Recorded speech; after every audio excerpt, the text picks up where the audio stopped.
Buenos días a todos, espero se encuentren muy bien, llenos de vitalidad y salud.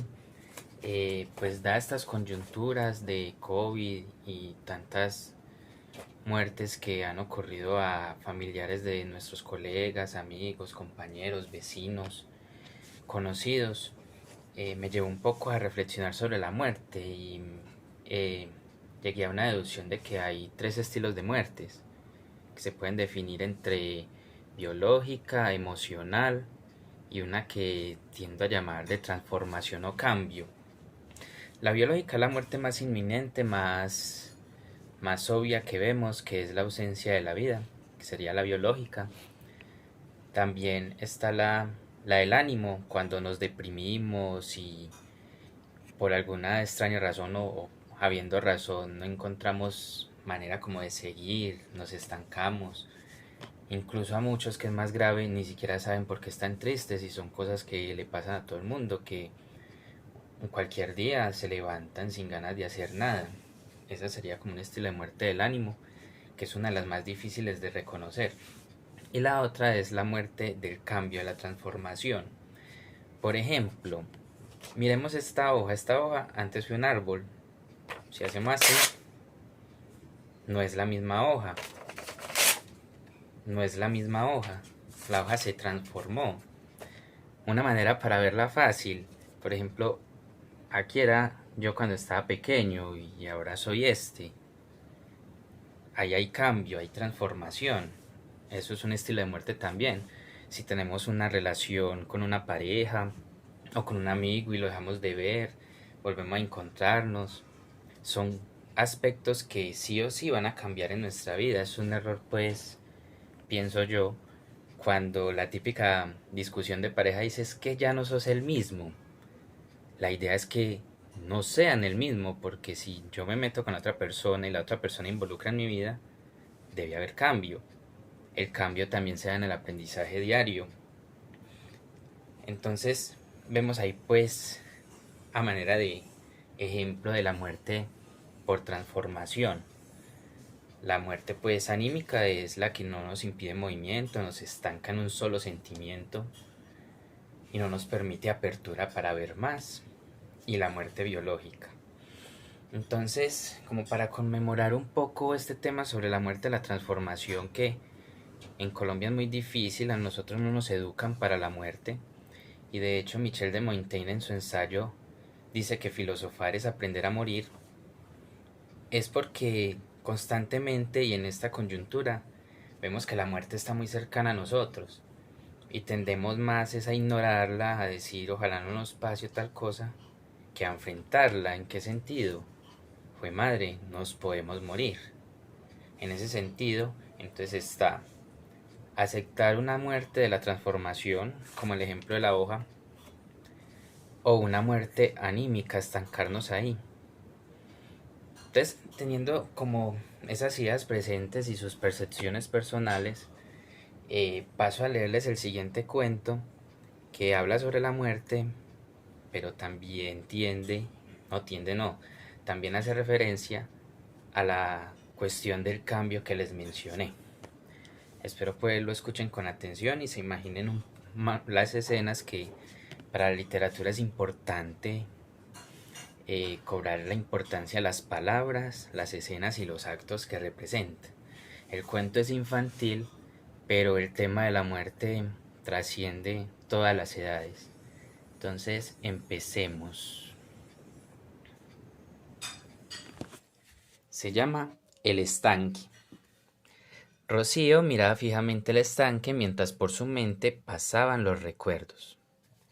Su abuela la llevaba con frecuencia a pasear cerca del estante donde había renacuajos en primavera. Ahí está recordando. Mira, Rocío, ahora tienen esa forma, pero luego cambiarán, le explicaba su abuela. ¿En qué cambiarán?, le preguntaba Rocío.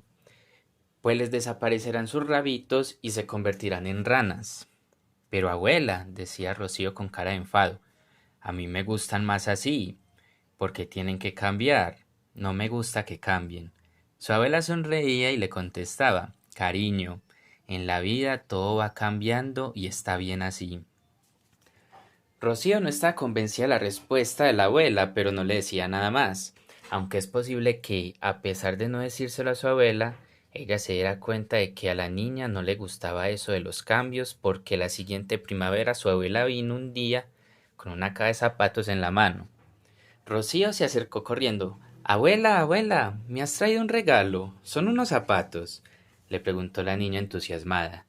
No, Rocío, le contestó su abuela mientras la abrazaba. Es mucho mejor, mira adentro. Al abrirlo, Rocío vio unos pequeños gusanos, parecidos a los que tenía su amiga Lucía el año anterior. Eran gusanos de seda. La verdad es que no sabía si le gustaba o no el regalo.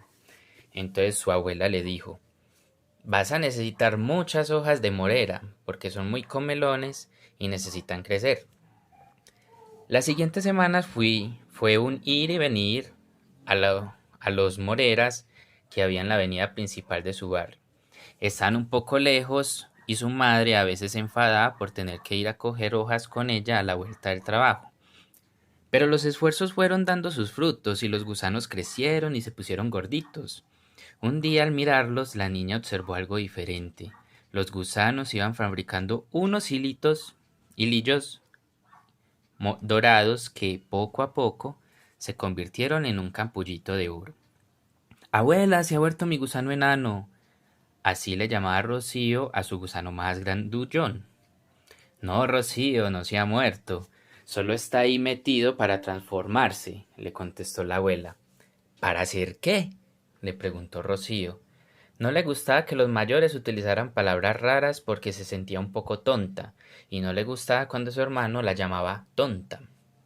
¿Te acuerdas de los renacuajos que veíamos en el estanque y que luego se transformaban en ranas? Sí, abuela. Pues los gusanitos de seda hacen su capullo, se duermen dentro de él profundamente y luego salen diferentes. ¿Diferentes cómo? Eso lo tendrás que descubrir tú misma. Así que Rocío esperó y esperó hasta que un día a la vuelta del colegio se encontró una mariposa al abrir la caja. Era gordita y blanca. No era la mariposa más bonita del mundo, pero era su mariposa, era su querido gusanito. Llegada a esta parte del recuerdo, Rocío se puso a llorar al lado del estanque. Es como vemos, lo anterior está en el estanque recordando lo que le decía a su abuela. Y recordando justamente esta parte, Rocío se puso a llorar al lado del estanque. Entonces ahí vemos un recuerdo del pasado y ya la historia cambia al presente. Fue después de que aparecieran todas las mariposas cuando su abuela se puso muy enferma. Su abuela le explicó entonces que cuando uno se hace muy viejito o está muy enfermo, tiene que dejar este cuerpo y a eso lo llaman muerte. Entonces se acercó a su oído, como cuando se contaban secretos, y añadió, pero voy a decirte una cosa, yo creo que nos pasa como los renacuajos o a los gusanos de seda. Nos transformamos, cambiamos y seguimos por ahí, pero de otra manera.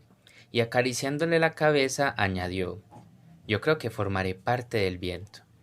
Esto le decía a su abuela, como podemos dar a entender, antes de morir. Desde muy pequeña había oído decir a su abuela que ella cuando se muriera se iba a convertir en viento, y así podría viajar y recorrer mundo como tanto le hubiera gustado hacer. Seguramente es así, pensaba Rocío. Su abuela viajaría por el aire contenta de conocer nuevos lugares, pero la echaba tanto de menos. Cuando las lágrimas corrían como fuentes por sus mejillas, vino una ráfaga de viento suave y cálido que la envolvió en un momento como en un abrazo. Y luego continuó. Gracias, abuela, le dijo Rocío al viento. Ahora sé que poco a poco aprendería a vivir sin ti con menos pena y que siempre te llevaré en mi corazón. Ahora viaja por el mundo. Entonces miró el estanque y sus renacuajos y dijo muy seria. Abuela, yo procuraré acordarme de la frase que me decías cuando me enfadaba. Mi niña, si lloras porque no ves el sol, las lágrimas te impedirán ver las estrellas. Entonces, hasta ahí pues el cuento, vemos la reflexión sobre la muerte como una cuestión de la transformación. Desde mi interpretación, aquí es la muerte biológica, se murió la abuela, pero también da una reflexión sobre la muerte o los cambios, la transformación. a nosotros nos da muy duro los cambios. Si perdemos a un ser querido, humano, un animal también querido, incluso en las relaciones de pareja, una novia, un novio, un ex, todo esto nos da muy duro, pero justamente por ese arraigo a, a las costumbres, a no aceptar que en la vida necesariamente hay muerte. Y sobre todo esta muerte que relata el cuento, que es sobre el cambio. Y bueno, entonces hasta acá el cuento. Les recuerdo pues que la otra semana se recibirán guías y se entregarán guías, aparte también de informes pues de la fase 2. Recuerden, a medida de lo posible y dentro de las posibilidades pues que tengan, mejor enviar las guías realizadas por medios digitales, WhatsApp, correo electrónico. Si alguno le puede hacer favor a un compañero de tomarle foto al trabajo de él y enviársela al profesor, también mucho mejor. Incluso para nosotros es más rápido evaluarlos así también, porque los tiempos de que se recogen las guías, mientras nos las organizan, nos las envían a nuestros lugares de residencia, las recibimos, las evaluamos. Entonces sí ven un poco el proceso. Además evitamos conglomeraciones y nos prevenimos más. Igual en la institución van a haber protocolos de bioseguridad, buenas herramientas para cuidarnos allá, alcohol, eh, amoníaco, un montón de cosas que la verdad no tengo mucha idea, pero que son justamente para prevenir lo más posible y curarnos en salud con la cuestión del COVID. Bueno, no siendo más, Dios los bendiga, que estén muy bien y fortaleza pues a todos los colegas, amigos, compañeros, estudiantes que han perdido pues familiares, que continúen siempre presente y que, como en el cuento, van a estar en el viento como ángeles o de otra manera, ellos vivos aún por ahí.